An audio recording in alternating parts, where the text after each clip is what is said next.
Naniniwala ka ba sa sinseridad ni Pangulong Marcos nang sabihin niya na lalabanan yung corruption, especially sa flood control? Yeah. With all due respect, no, hindi po. Mm. That is because there are standing allegations that he inserted 100 billion in insertions in the 2025 budget and 8 billion na ginamit for election. No? Hanggang ngayon hindi pa rin sinasagot yon. So, right now, may betrayal of public trust na ramdaman yung taong bayan. That's why may impeachment complaint kang final. Na, unfortunately, no, because of yung interpretation ng sufficiency in substance rule in the House of Representatives na wala naman sa rules yung naging basis para patayin siya.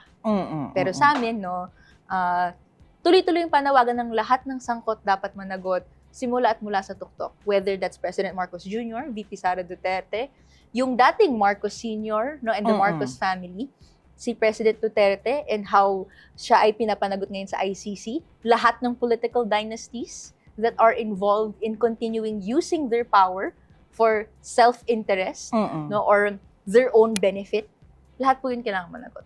Panghuli na lang, impeachment kay VP Sara after niya magdeklara ng kanyang kandidatura sa pagkapangulo, palagay mo magpo-push through ang impeachment?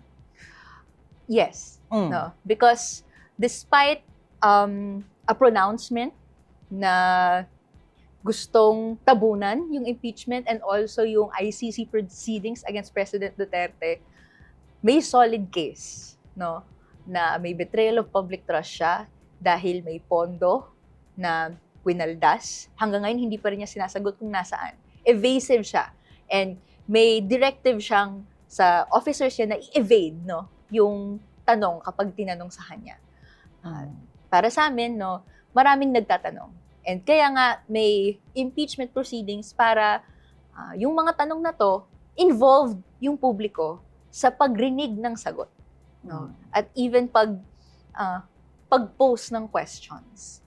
Kahit man may standing siyang intent to run, no, sa amin wala pa nga sa hulog yung announcement na yun dahil ano pa ba ang track record ni VP Sara Duterte other than guluhin yung Department of Education when she was secretary with the matatag curriculum na napakaraming mga teachers ang may grievances laban doon.